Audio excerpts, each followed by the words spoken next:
एक private plane जिसमें 3 लोग बैठे हुए हैं। इनका प्लेन कुछ ही सेकंड में क्रैश होने वाला है। इस लड़के के पास टाइम ट्रेवल करने की पावर है, मगर फिर भी वो इस हादसे को नहीं रोक सकता। आखिर ऐसा क्या हुआ, चलिए शुरू से जानते हैं। कहानी की शुरुआत में फ्रैंक नाम के एक आदमी को दिखाया जाता है जो एक ब्लॉगर है। वो हेल्थ से जुड़ी चीज़ों के बारे में इंटरनेट पर आर्टिकल लिखता है। आज एक बहुत फेमस आदमी हेल्थ के ऊपर भाषण देने वाला था। फ्रैंक का सपना था कि वो किसी दिन उनका इंटरव्यू लेगा। किसी तरह जुगाड़ करके फ्रैंक इस जगह पर अपने दोस्त की मदद से आ गया ताकि वो बरेल का लाइव भाषण देख सके। इस जगह पर उसकी जेला नाम की एक लड़की से मुलाकात हुई। बातों ही बातों में फ्रैंक उसे कॉफी के लिए पूछ लेता है। जेला इसको अपना मोबाइल नंबर तो नहीं देती, मगर वो इसके मोबाइल में 6:30 का अलार्म और किस रेस्टोरेंट में मिलना है वो सब इसे बताकर चली जाती है। इसके बाद फ्रैंक अपने दोस्त एंड्रे से मिलकर उससे एक ट्राई बैंड लेता है, क्योंकि इसके पास इतने भी पैसे नहीं थे कि वो ट्राई बैंड खरीद सके। इस जगह पर सैकड़ों लोग आए हुए थे। फ्रैंक बैक साइड में ही था, क्योंकि इसका ट्राई बैंड टेम्परेरी है। कुछ देर बाद बैरल अपने एक साथी के साथ भाषण देने के लिए आ रहे थे। फ्रैंक उन्हें देखकर पर्दे के पीछे छुप जाता है, मगर बैरल इसे देख लेता है और इससे पूछता है कि आखिर तुम यहाँ क्या कर रहे हो और ये ट्राई बैंड भी तुम्हारा नहीं लग रहा। तभी बैरल को स्टेज पर आने की घोषणा होती है। वो वहां जाते समय अपनी रिंग यहीं गिरा देता है। बैरल स्टेज पर आकर सभी को बताता है कि इसने ट्राई बैंड 5 बना लिया है। अब किसी को भी किसी तरह की दवा की जरूरत नहीं पड़ेगी। ये ट्राई बैंड आपके डीएनए के अनुसार आपको बताएगा कि आपको क्या खाना और कितना एक्सरसाइज करना है, जिससे आपकी सेहत कभी भी नहीं बिगड़ेगी। ये बात सभी को बहुत पसंद आती है, मगर इस भीड़ में बैठे 2 ऐसे भी लोग थे जिन्हें ये अच्छा नहीं लगता। तभी अचानक एक सिक्योरिटी गार्ड यहाँ आकर हवा में फायर करके लोगों को बताता है कि बैरल इस ब्रेसलेट से लोगों के दिमाग पर अपना कंट्रोल करना चाहता है। वो अच्छा इंसान नहीं है। ये गार्ड बैरल को मारने वाला था, लेकिन तभी फ्रैंक एक टेबल से उस गार्ड पर हमला करके बैरल को बचा लेता है। वो फ्रैंक को जान बचाने के लिए थैंक यू कहता है और अगर किसी तरह वो इसकी मदद कर सके तो वो इसे जरूर बताए। फ्रैंक ऐसे ही किसी मौके के इंतजार में था। वो तुरंत कह देता है कि वो इनका इंटरव्यू लेना चाहता है। जब सभी लोग जाने लगते हैं तभी फ्रैंक जमीन पर एक रिंग को देखता है। ये वही रिंग है जो बैरल ने पहना था। ये उस रिंग को उठाकर देखने लगता है। तभी गलती से वो इस रिंग के स्टोन को छू लेता है। ऐसा होते ही कुछ अजीब सा हुआ। फ्रैंक ध्यान देता है कि वो कुछ सेकंड टाइम में पीछे आ गया है, क्योंकि वही सब दोबारा से हो रहा था। ये उस रिंग को कपड़े में लपेटकर अपने पास रख लेता है। इसके बाद वो जेला से मिलने उसी रेस्टोरेंट में आकर बैठा था। इसे समझ नहीं आ रहा था कि वो सब क्या था। ये फिर से उस रिंग को देखने लगता है। जब वो दोबारा उस रिंग को टच करता है तब वो फिर से टाइम में पीछे आ गया। वो बार बार उस रिंग को टच करके उसकी लिमिट जानने की कोशिश करता है। तब इसे पता चलता है कि एक बार में वो सिर्फ 57 सेकंड ही पीछे जा सकता है।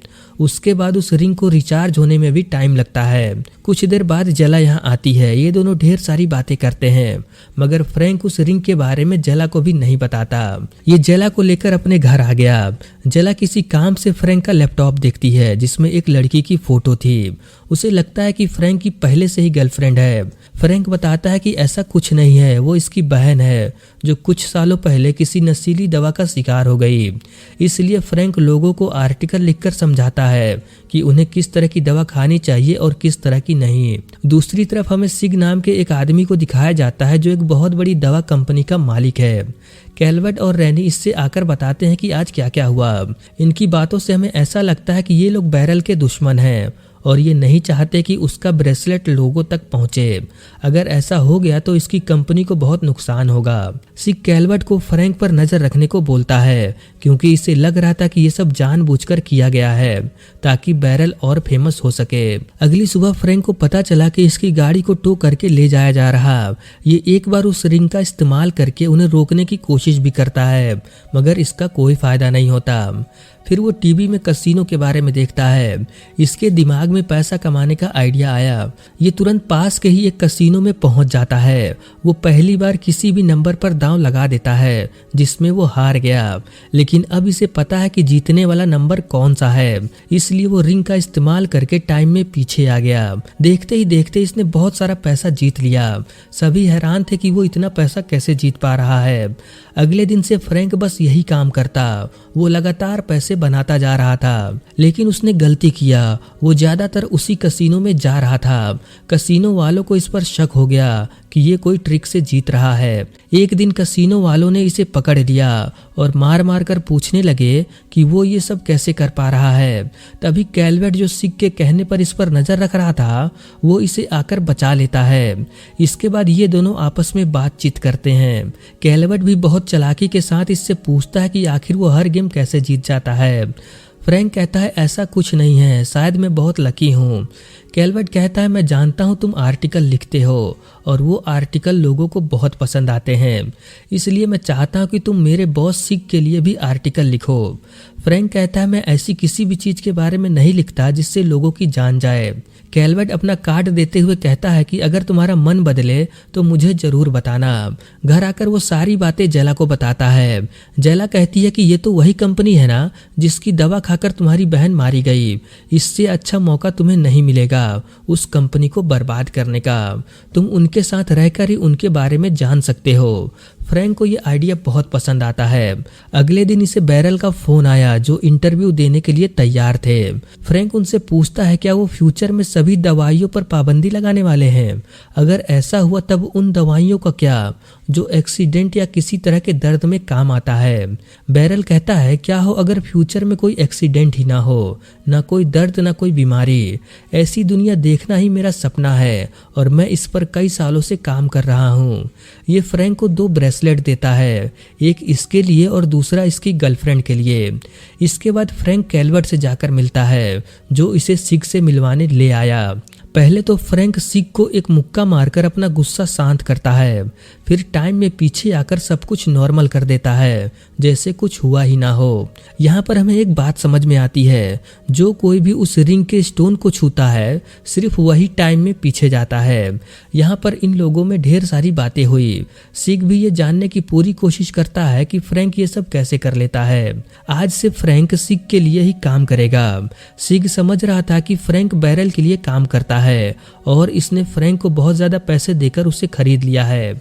अब से फ्रैंक दवा के बारे में उल्टा सीधा नहीं लिखेगा बल्कि अच्छी चीजें लिखेगा। देखते ही देखते कुछ दिन बीत जाते हैं। एक दिन सिग फ्रैंक और इसकी गर्लफ्रेंड को किसी पार्टी में लेकर जा रहा था। रास्ते में वो इन दोनों के हाथ से बैरल का दिया हुआ ब्रेसलेट उतार देने को कहता है, क्योंकि ये लोग जिसकी पार्टी में जा रहे थे वो बैरल को पसंद नहीं करता। लेकिन ये तो सिग का प्लान था। असल में उसे ये लग रहा था कि फ्रैंक उस ब्रेसलेट से ही कुछ कर रहा है। पार्टी में पहुंचने पर वो बिना ब्रेसलेट के ही बहुत सारे पैसे जीत जाता है। सिग और इसके आदमी पूरी कोशिश करते हैं ये जानने की, मगर इन्हें कुछ भी पता नहीं चलता।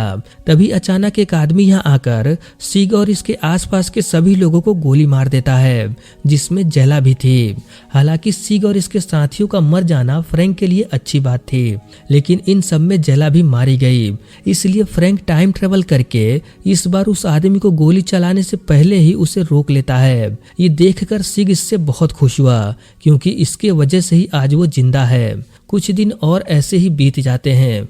अब जेला को लगने लगा था कि फ्रैंक सिग के पैसों पर मजे कर रहा है। फ्रैंक इसे समझाता है कि ये सब इतना आसान नहीं है, मुझे उसका विश्वास जीतना होगा, तभी मैं कुछ कर सकता हूँ। इसमें कम से कम कुछ महीने तो लग ही जाएंगे, और वैसे भी सिर्फ मैं ही उसके पैसों से ऐश नहीं कर रहा हूँ, बल्कि तुम्हारा खर्चा भी उसके पैसों से ही होता है। ये सुनकर जेला को बहुत बुरा लगा और वो यहाँ से जाने लगी।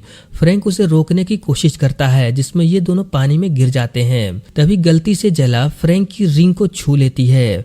ऐसा होते ही वो टाइम ट्रेवल कर गई, मगर फ्रैंक को कुछ भी पता नहीं चला।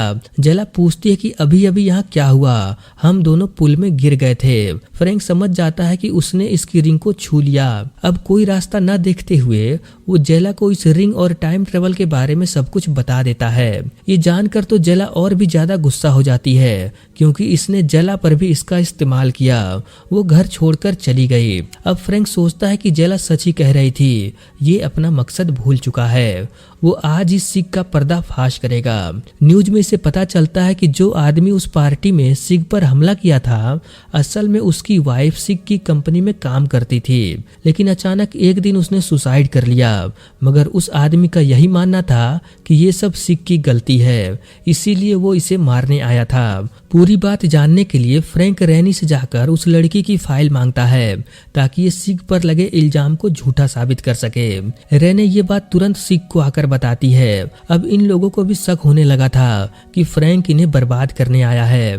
पहले उसने बैरल की जान बचाई जिससे वो हमारी नजर में आ गया, फिर उसने मेरी जान बचाई जिससे मैं उस पर विश्वास कर सकूं, लेकिन अब ऐसा नहीं होगा। सिग एक खाली फाइल लेकर फ्रैंक को देता है और उससे कहता है कि उस लड़की के बारे में हमारे पास ज्यादा जानकारी नहीं है। फिर ये फ्रैंक को ड्रिंक करने एक स्पेशल जगह लेकर आता है। वो फ्रैंक को नशे में करके उसकी वीडियो रिकॉर्डिंग करने लगा ताकि टाइम आने पर वो फ्रैंक को ब्लैकमेल कर सके।